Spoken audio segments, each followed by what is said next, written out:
अल्लाह तबारक व तआला के नाम से शुरू जो बड़ा मेहरबान और नहायत रहम करने वाला है।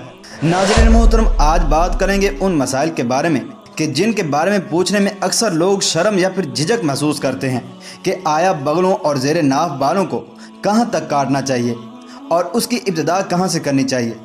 नाज़रीन मोहतरम, ये बात याद रखें कि अगरचे हजूर अकरम सल्लल्लाहु तआला अलैहि वसल्लम ने इरशाद फरमाया कि अल हयाउ मिनल ईमान, कि हया ईमान का हिस्सा है, लेकिन उलमाए किराम फरमाते हैं कि दीनी मसाइल पूछने के अंदर कोई हया नहीं और अल्लाह तबारक व तआला हक बात को बयान करने से कभी भी शर्म महसूस नहीं करता। लिहाजा तमाम दोस्तों को चाहिए कि जब भी कोई दीनी मसला पेश आए तो उसे पूछने के अंदर हरगिज़ कभी भी शर्मिंदगी या फिर आर महसूस नहीं करनी चाहिए। कहीं ऐसा ना हो कि सारी उम्र हम गलत तरीके से अमल करते रहें और नतीजतन अल्लाह तबारक व तआला और उसके प्यारे रसूल सल्लल्लाहु तआला अलैहि वसल्लम के नाफरमान ठहरे। इसी वजह से हजूर अकरम सल्लल्लाहु तआला अलैहि वसल्लम ने इरशाद फरमाया था कि अंसार की ख़वातीन कितनी अच्छी हैं कि हया उन्हें दीनी मसाइल सीखने से नहीं रोकते। और ज़माना नबवी सल्लल्लाहु तआला अलैहि वसल्लम मर्द अपने मसाइल हजूर अकरम सल्लल्लाहु तआला अलैहि वसल्लम से दरियाफ्त किया करते थे, जबकि औरतें भी हजूर अकरम सल्लल्लाहु तआला अलैहि वसल्लम की बारगाह के अंदर हाजिर होकर अपने मसाइल को दरियाफ्त किया करती थीं। इसी वजह से कहा जाता है कि उलमाए किराम से मसला पूछने के अंदर कोई शर्मिंदगी महसूस नहीं करनी चाहिए, चाहे वो मर्द हो या फिर औरत।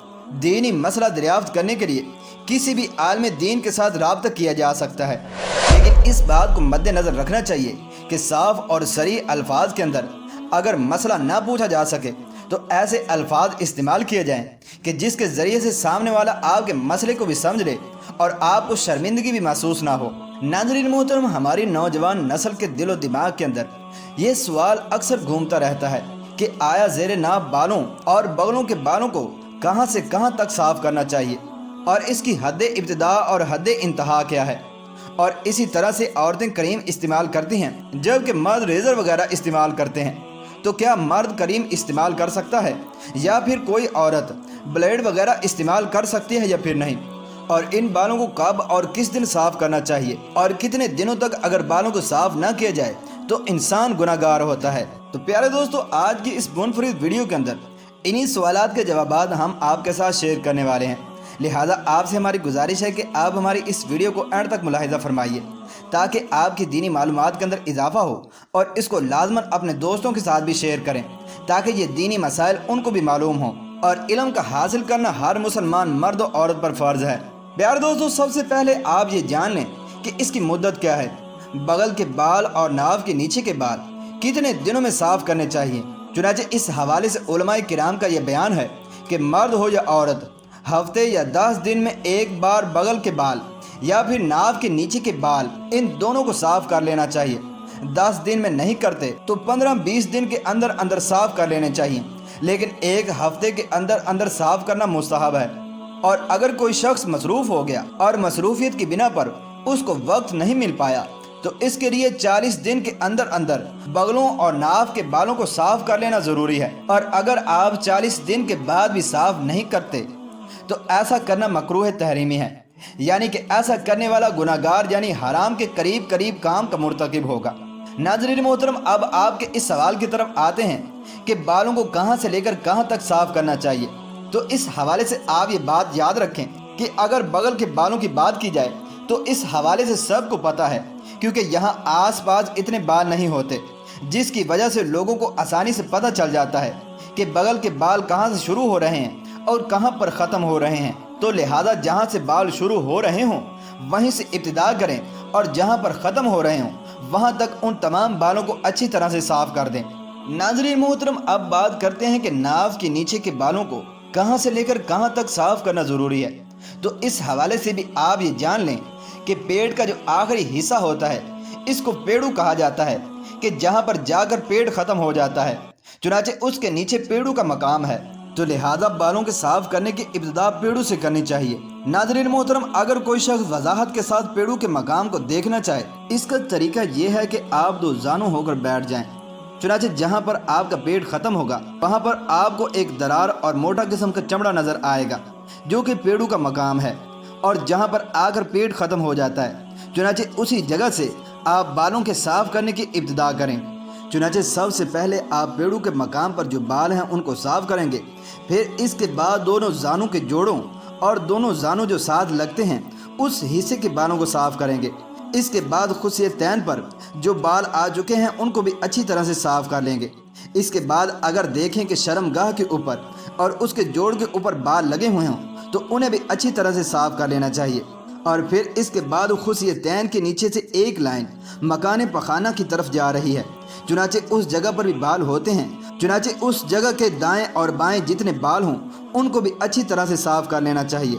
और बाज़ औक़ात ऐसा भी होता है कि मकाम पखाना पर भी बाज़ दफ़ा बाल उगाते हैं, लिहाजा ऐसे बालों को भी अच्छी तरह से साफ़ कर लेना चाहिए, क्योंकि अगर इनको साफ़ न किया जाएगा तो इसके अंदर गंदगी रहने का अंदेशा पैदा हो सकता है। क्योंकि जब हम पखाना करने वाशरूम के अंदर जाएंगे और पानी वगैरह को इस्तेमाल करेंगे तो हो सकता है कि बाज़ गंदगी उन बालों के अंदर ही रह जाए, जिसकी वजह से हमें सही तरह से पाकी न हासिल हो सके। और फ़र्ज़ गुस्ल अदा करने के दौरान भी वहाँ पर पानी ना पहुँचने का अंदेशा पैदा हो सकता है, लिहाजा इन बालों को भी साफ़ करना ज़रूरी है ताकि पानी वहाँ पर बआसानी के साथ पहुँच सके और हमें मुकम्मल तहारत हासिल हो जाए। नाज़रीन मोहतरम, अब आप इस मसले को बखूबी समझ गए होंगे कि बालों को कहाँ से लेकर कहाँ तक साफ़ करना चाहिए। जहाँ पर पेट ख़त्म होता है बालों को वहाँ से साफ़ करना शुरू करें और शर्मगाह तक साफ़ करें। फिर उसके बाद शर्मगाह के इर्द गिर्द के हिस्से को और दोनों जानों के जोड़ों को साफ़ करें। फिर उसके बाद खुसियतैन और शर्मगाह के मकाम को साफ़ करें। फिर उसके बाद अखरोटों के नीचे से लेकर पखाने के मकाम तक की जगह को साफ़ करें। और अगर पखाना के मकाम पर भी बाल हों तो उन्हें भी अच्छी तरह से साफ़ कर लेना चाहिए। ये थी बालों के साफ़ करने की इब्तिदा और इंतहा। और अगर कोई शख्स इससे ज़ायद बालों को साफ़ करना चाहे तो इसमें कोई हर्ज नहीं है। नाज़रीन मोहतरम, अब आते हैं इस सवाल की तरफ कि आया मर्द और औरत को अपने बालों को किस तरह से साफ़ करना चाहिए या फिर किस चीज़ के साथ साफ़ कर सकते हैं। आम तौर पर हमारे जहन इन्हीं चीज़ों के अंदर फंसे रहते हैं कि ब्लेड के ज़रिए से साफ़ करें या फिर रेज़र के ज़रिए से या फिर करीम के ज़रिए से साफ़ करें, क्योंकि आम तौर पर ये बातें मशहूर हैं कि ब्लेड या रेज़र ये मर्द हजरात इस्तेमाल करते हैं और करीम ये औरतें इस्तेमाल करती हैं। लेकिन क्या इनका उल्ट करना भी सही या दुरुस्त है या फिर नहीं, यानी औरतें रेज़र या ब्लेड वगैरह इस्तेमाल करें और मर्द करीम इस्तेमाल करें? तो प्यारे दोस्तों, ऐसा करना जायज़ है और इसके अंदर कोई हर्ज नहीं। चुनांचे अगर मर्द हजरात करीम का इस्तेमाल करना चाहें तो कर सकते हैं, क्योंकि बहुत से अफराद को ये प्रॉब्लम भी पेश आती है कि उनकी आंखों की रोशनाई कम होती है। अगर ऐसी कैफियत में वो ब्लेड का इस्तेमाल करेंगे या फिर रेज़र का इस्तेमाल करेंगे तो आंखों की कमज़ोरी की वजह से अपने जिस्म को ज़ख्मी कर बैठेंगे और नतीजतन कट लगने की वजह से वहाँ पर खून आना शुरू हो जाएगा। तो इन सब परेशानियों से बचने के लिए ऐसे हजरात के लिए बेहतर यह है कि वो करीम का इस्तेमाल करें। और इसी तरह से बहुत सी औरतें ऐसी होती हैं कि जिनको करीम से एलर्जी हो जाती है और उनको इसकी बदबू अच्छी नहीं लगती या फिर कोई और परेशानी हो सकती है। तो ऐसी औरतें अगर रेज़र या ब्लेड वगैरह का इस्तेमाल करें तो कर सकती हैं, इसके अंदर भी कोई हर्ज नहीं है। नाज़रीन मोहतरम, इस मसले के अंदर ये बात याद रखें कि इसके अंदर ये ज़रूरी नहीं है कि आप किस चीज़ के साथ साफ़ कर रहे हैं। इस मसले के अंदर ये बातें ज़रूरी हैं कि कहाँ से कहाँ तक साफ़ करना है और कितने दिनों के अंदर अंदर इन बालों को साफ़ करना है। लिहाजा ये तमाम बातें आज की इस वीडियो के अंदर हमने आपके साथ शेयर कर दी। उम्मीद है कि आज के बाद इस मसले के हवाले से आपको और कोई मज़ीद वीडियो नहीं देखनी पड़ेगी। यही तरीका जो मर्दों का है, यही तरीका औरतों के बाल साफ़ करने का है। जहाँ से मर्द बालों के साफ़ करने की इब्तिदा और इंतहा करेंगे, वहीं से औरतें भी बालों की इब्तिदा और इंतहा करेंगी। अल्लाह तबारक व तआला से दुआ है कि अल्लाह तबारक व तआला हमें सुन्नत नबवी के मुताबिक ज़िंदगी गुजारने की तौफीक अता फ़रमाए और हम सब का खात्मा बिल खैर फरमाए।